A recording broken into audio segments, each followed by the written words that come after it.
Hello everyone, this is Shainuddin. आप सभी को वर्ल्ड एनवायरनमेंट डे यानी कि विश्व पर्यावरण दिवस की शुभकामनाएं।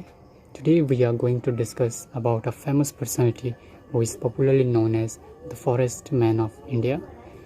वे हमारे असम से ही बिलोंग करते हैं, असम के जोरहाट से।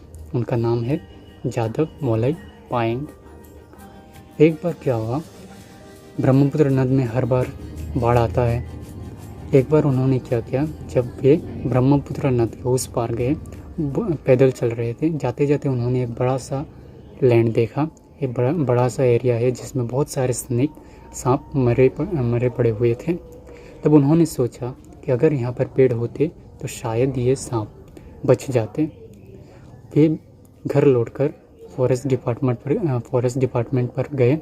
उन्होंने बोला कि अगर हम यहाँ पर जाकर पेड़ लगाएंगे तो एनिमल्स के लिए अच्छा होगा। कि एवरी ईयर बाढ़ होता है, प्रतिवर्ष बाढ़ आता है और बहुत सारे एनिमल्स मारे जाते हैं।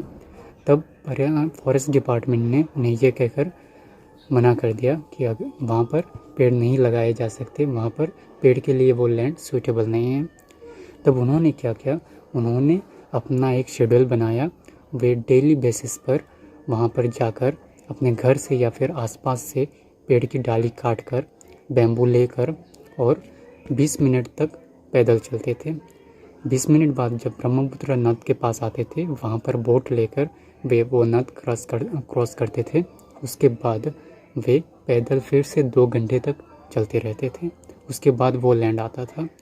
वे ऐसा 40 साल तक करते रहे। 40 साल तक वे डेली बेसिस पर जाते रहे वहाँ पर और जाकर ट्रीज प्लांट करते रहे।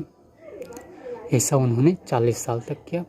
2009 से पहले उन्हें कोई नहीं जानता था। फिर एक दिन क्या हुआ, एक वाइल्ड फोटोग्राफर जिनका नाम जीतू कलीता था, वे एक वाइल्ड फोटोग्राफर थे। वे उस फॉरेस्ट में गए, उस जंगल पर गए थे। तब उन्होंने देखा एक आदमी उस जंगल पर पेड़ लगा रहा है। तब उन्होंने पूछा, इतना बड़ा जंगल है, आप अकेले यहाँ पर क्या कर रहे हैं? तो उन्होंने बोले, आप अकेले यहाँ पर पेड़ क्यों लगा रहे हैं? इसकी तो कोई ज़रूरत नहीं है। हाँ, इतना बड़ा जंगल है, पेड़ लगाने की कोई ज़रूरत नहीं है।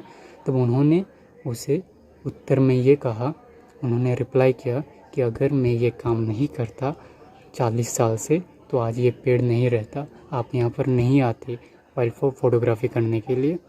तब उन्होंने पूरे विस्तार से उनको स्टोरी को बताया। वो इंस्पायर्ड हुए वाइल्ड फोटोग्राफर।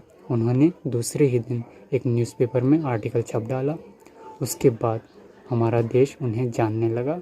हमारा देश ही नहीं बल्कि वर्ल्ड में लोग उन्हें जानने लगे। उनके पास आते रहे, उनसे सलाह लेते रहे कैसे उन्होंने क्या किया। उनका इंटरव्यू आज भी होता है। तब नेहरू यूनिवर्सिटी ने उन्हें बुलाया, उन्हें the forest man of India के नाम से सम्मानित किया।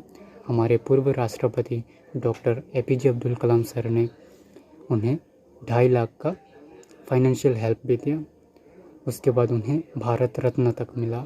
आज अमेरिका जैसे देश में उन बच्चों को उनके बारे में पढ़ाया जाता है। तो वे हमारे लिए एक गर्व की बात है। हमें भी ऐसा करना चाहिए। हम तो ऐसे फॉरेस्ट, एक आदमी अगर ऐसा कर सकता है, अगर हम डेली बेसिस पर फॉरेस्ट लगाएंगे, ट्रीज प्लांट करेंगे, तो आप सोच सकते हैं कितना बड़ा फॉरेस्ट बन जाएगा।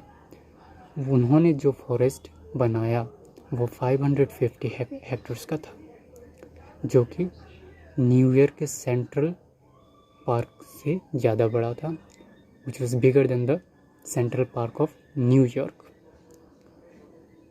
तो आज हमें उनसे कुछ इंस्पिरेशन लेना चाहिए, उनसे हमें सीखना चाहिए। Thank you everyone.